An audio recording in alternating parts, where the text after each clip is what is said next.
everyone's JackelWolf back in Rustic Waters with another 5 minutes. That's how I did it. Now, if you've been following along, you know that we are working our way through the quest book. Last episode, we did the bed bugs, which was just to get 6 stone into our inventory. That was very easy because our sifters down below, our strainers down below are actually collecting it. Next up, we did the mechanical toolbox. That gave us a ability to kind of, manage our tools in our artisan machines. And when one breaks, it's very easy for us to swap over a new one, which is really, really cool. When we finished that one thing I forgot to do last time was to actually choose a reward. We talked about the different choices, but I didn't actually choose one. So we've got our steel axe, our 5 gil. It's not 15 gil. It's $5 or $5 gil bill.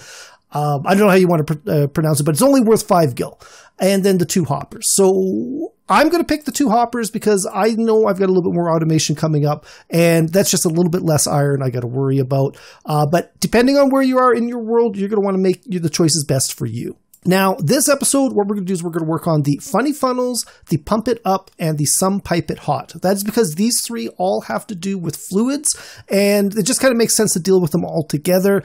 This may be a little bit of a long one as well, though, because what we're going to do is we're going to set up an automatic bucket filling system using those, 2 of those 3 items. To do the first one, the funny funnels, we're first going to have to make a tank and a funnel. So that is simple enough.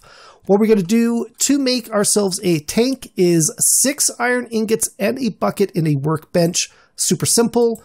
And then to make a funnel, it is 4 iron ingots in a workbench, gets us a bucket. So super, super simple, super, super easy.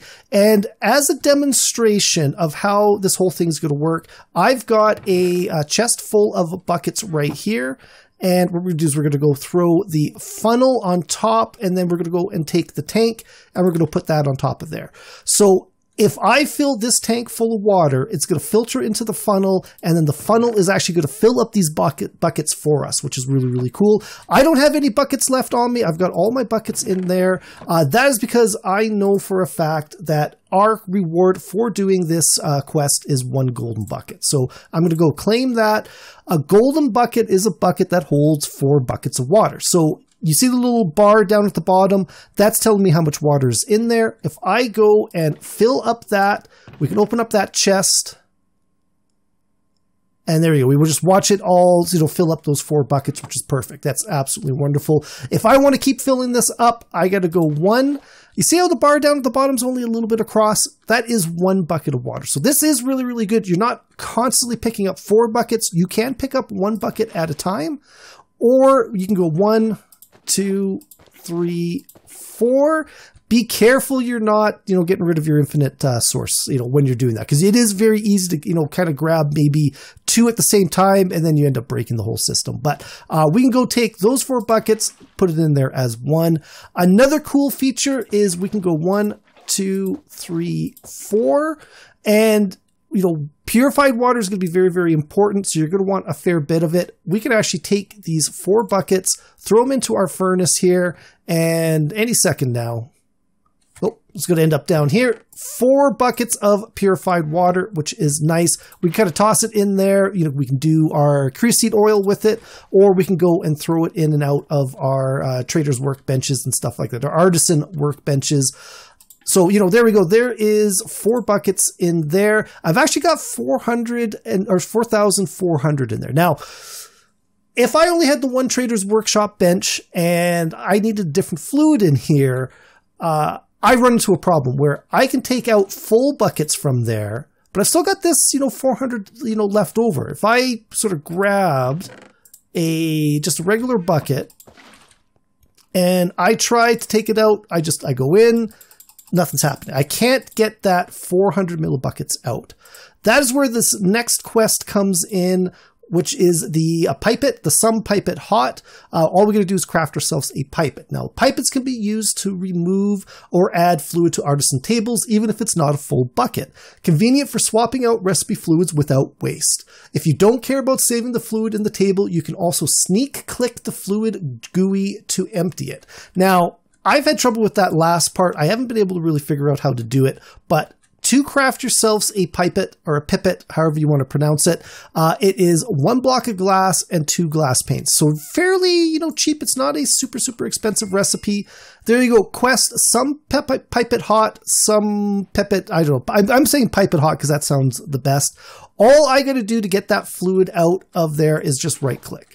And there you go. We now have 400 millibuckets in here. And I actually think you can pull out a full bucket as well. So if we go put that water back, actually it pulled out, it contains 1 bucket. So this is 1 bucket of water, and we can add it and lose it, exactly the same. But if we go pull out the 4 buckets, pour out the 400 millibuckets, we can go and actually move this into different machines if that's what we need. If we have different storage containers, we can go move it into that as well. Realistically, the only other thing you'd want to do with this is to get rid of this fluid. And supposedly, if you shift and right click and do something with the GUI, I've never been able to figure out how to empty it. Not this particular one, but I'm getting that it can do it just from the quest here. Sneak click the fluid GUI to empty it. So what I thought it was in here is we would take it. Yeah, see, it doesn't really seem to want me to let me empty it. So I'm not going to worry about that. The important thing is you can move small amounts between, tables and stuff like that. And tanks, certain tanks will let you do that. So without getting too much further into that, we're going to go work on our last quest here. Oh, sorry. Next up, we've got to claim our reward. I don't want to forget about that. This is a treasure chest. So it's random loot. It's random loot. Everybody's going to be a little bit different. Some are going to be better than others. And it could affect your game, very, very positively, or it could just be a bunch of junk. So let's go open that up. And we got a rat water bottle, which will be useful when it comes up, and then some rhubarb seeds. So that is interesting. When I was doing this test, I actually got a key that was something that was going to be important for when we go out and explore and find some treasure chests and stuff like that. So I'm going to call that one a very neutral reward. But let's go throw that stuff in there because I don't need it right now. And now what we'll do is we're left with the last quest. And that is the Pump It Up quest. So to do this, we got to make ourselves a water pump. While there are no infinite water machines available at this stage of the game, you can use the water pump to help in your automations. Place it right above a body of water and use a lever to give it a redstone signal. It will fill adjacent tanks. So basically, it's a way of pulling water up. Reward from here is a fluid dial, which just kind of a way of clicking on and see how full a block is. But to make the fluid pump, I should have kept that open. We are going to need 4 lead ingots, a stone gear, a funnel, which we've already got. But to make the tempered glass, what we're going to do is we've got to do something a little bit different than we've done before. So we need single compressed sand. Single compressed sand is basically 9 sand in a workbench, gets you 1 block of single compressed sand. Now, if we look at the recipes available for the single compressed sand, we can see that there's this burning items. So 1 single compressed sand burning will get us 3 tempered glass blocks. Now, I can imagine 2 different ways of you thinking how this is going to work. First off is that you place it in the world, and then you take a flint and steel and light it on fire. This doesn't work. This is not the way to go about it. What we need to do, something a little bit less intuitive, I think. But we need it loose in the world, throw it down, and then we just light the block that it's on. There you go. We have now picked up 3 tempered glass blocks. So that is absolutely perfect. And we're going to need 1 more funnel, which again, we've done it before, which is the 4 iron ingots and the bucket. And then we're going to take these items over here to our trader's workshop. It is the 3 tempered glass, the funnel, stone gear, and 4 lead ingots gets us a water pump. Now, that is really, really good. The other thing we're going to need is a lever. So to make a lever, just simple vanilla Minecraft lever. I've got a piece of cobblestone left over and a stick. There we go. We've got a lever. And then we're also going to need something to put the lever on. So what I'm going to do is I'm going to set up the area over here so we kind of use our existing body of water to kind of automate this water bucket process. So give me a second and we'll be right back. All right, so I've cleared out a little bit of an area here. For the pump, we've got to put it above a solid block of water, though we could actually put it down into the water because there's water down below it. The thing is, we need a place to put this switch so it'll affect the block, and that means we're going to have an airspace. So to me, it just makes the most sense to kind of place it right there, just standing above the water.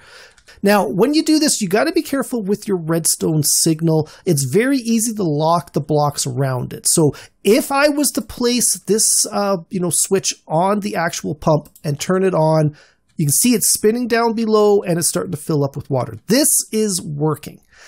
The problem I'm going to have is, when I go and try to move that water around. So what we're going to do is we're going to put the chest down we had before.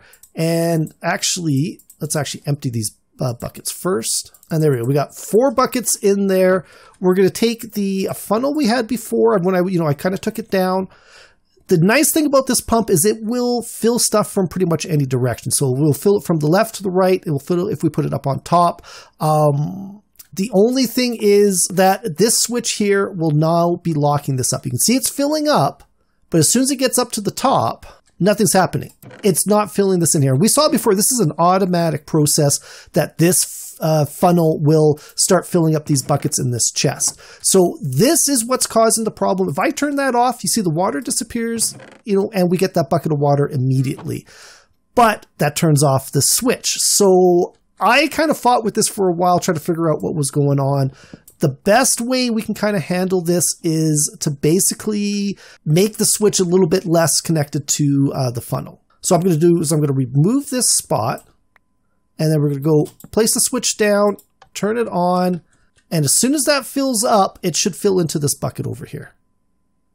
There you go. So now we've got a fully functional pump that's filling up our funnel over here, which is filling up these buckets. Once we get a method to move these buckets, from this chest into a furnace without pulling out the empty buckets, we can actually fully automate this pure water system. But that's not something we're going to be able to do right now. That's something a little bit for the future. But let's go and we're going to go claim this retrieval task that gets us our fluid dial. As I said, it's not super, super interesting. We can go throw it on that funnel and we just hover over it. It says 1 out of 1. So that's just telling me this is full 1 bucket out of 1 bucket because all these buckets in here are full. So it's kind of interesting. If you got a very complex machine, these would make sense to try to figure out, because if I had, say, this tank put on top, I can't see, if this is not working, I can't see visually what's in that funnel because it's covered. There's something blocking the way. I can look at that and say, okay, well, this is full. Obviously, it's down the line that I've got the problem. And if the switch over here was, part of the issue, that's definitely something that, it's like, okay, I know it's not this. It's got to be something else. But I think that leaves us in a really, really good place right now. So if you guys enjoyed this video, if you guys found it helpful, please think about leaving a like and a subscribe. You can follow me on Twitter at JackelWolf. Also, check out the description below. There will be a link to my Discord page. I would love it if you guys stop by to say hi. As well, there'll be a link to my Patreon page. If you enjoy this channel, if you enjoy this content you want to support, stop by, check it out. There are a lot of great perks out there for all of my supporters. But that is it. I'll see you guys next time. Goodbye.